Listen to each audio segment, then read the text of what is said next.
অভিযোগ কিছুই নেই। দীর্ঘদিন ধরে রাজনীতি করছি। 2019 সালে আগে তৃণমূল দল করতাম, বিভিন্ন ক্ষোভ বিক্ষোভ ছিল, সেখানে দাঁড়িয়ে 5 বছর বিজেপি দলটা করেছি, এমন স্টেটের রাজ্যের এক্সিকিউটিভ কমিটি মেম্বার ছিলাম। 19 সাল যখন তৃণমূলে খুব খারাপ সময়, তখন নয়টি বিধানসভার বিধায়ক প্রাত্যহিক মহাশয় বীজপুরে তখন বিধায়ক ছিলেন না, তখন উনি তৃণমূলের লিডার ছিলেন ওই সময়, সুবোধ অধিকারী মহাশয়। তারা বললেন যে ওনারা যে আজকে জায়গা দাঁড়িয়ে যে ফিরে আসো মান অভিমান ভেঙে, এবং সেই মতোই আমি ফিরেও এসেছিলাম, কাজ করেছি, বিভিন্ন ভোটগুলোতে পরীক্ষা দিয়েছি আমরা। এবং রিসেন্ট পঞ্চায়েত ইলেকশনের পর থেকে দেখতে পাচ্ছি যে কোনো এক শক্তি যে না কোনো প্রোগ্রামে ডাকছে, না কোনো জায়গায় মিটিং হলে সেখানেও ডাকছে, একটা ব্যক্তিগত তাদের মনে হচ্ছে কোণঠাসা করে দেওয়াচ্ছে। কারা করছে এরকম? কি হচ্ছে, কি বলে মনে করছে?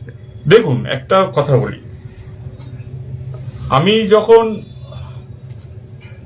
পঞ্চায়েত ইলেকশনটা গেছে, পঞ্চায়েত ইলেকশন আমাকে চাঁদুয়ার দায়িত্ব দিয়েছে, তখনও তো দেখেছিলাম আপনাকে বেশ খাটতে।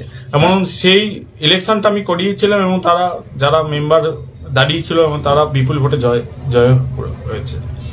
কিন্তু পঞ্চায়েত ইলেকশনের পর থেকে ব্লকের একটা শক্তি কাজ করছে, যে বিভিন্নভাবে বিভিন্ন প্রোগ্রাম হলে যে কোনো ইনভাইট না করা বা কোনো কিছুতে না ডাকা।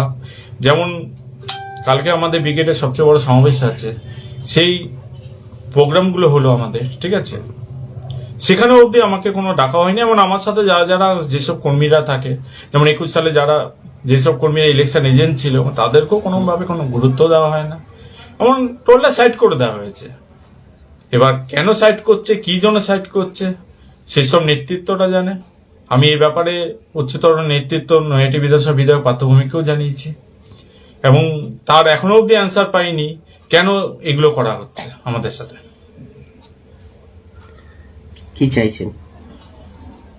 চাইছে কি, আজকে যদি কোনো সক্রিয়ভাবে রাজনীতি করে, একদম একটা তৃণমূলের কর্মী বা সৈনিকরা কি চায়, এক হচ্ছে সম্মান, সেকেন্ড হচ্ছে তার রাজনীতি প্ল্যাটফর্ম, এবং সেই দুটোই যদি কেড়ে নেওয়া হয়, তাহলে সে তৃণমূল কর্মী বা সমর্থক বা সৈনিকরা কি করবে, একটা হতাশা বোধ। না, মমতা ব্যানার্জি তো বারংবার তিনি হচ্ছে যে রাজনৈতিক যে সভা, সেখান থেকে যে বলছেন যে পুরনোদেরকে টেনে আনতে হবে, মান অভিমান ভুলে সবাই মিলে একসাথে কাজ করতে হবে।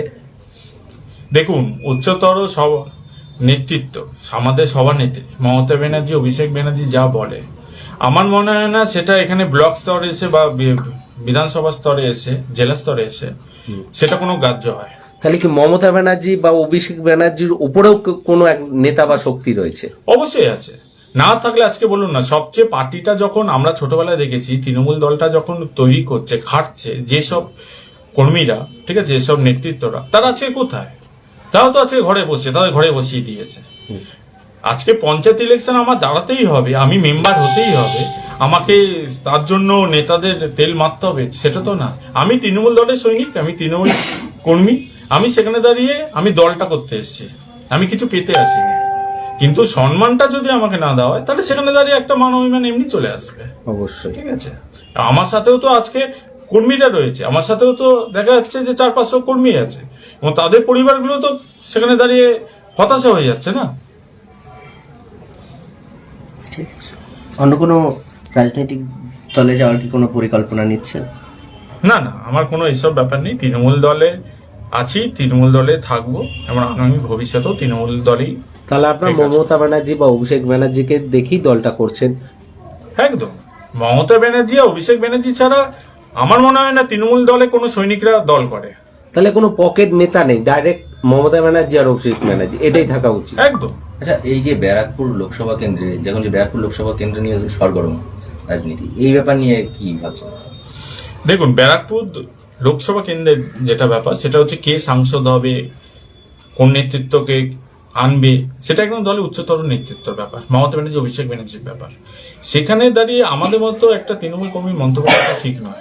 কিন্তু একটা কথা বলতে পারি, যিনি দাঁড়াবেন দলের টিকিট নিয়ে, আমরা তাদের পাশে আছি। এবং তাদের পাশে থাকবো।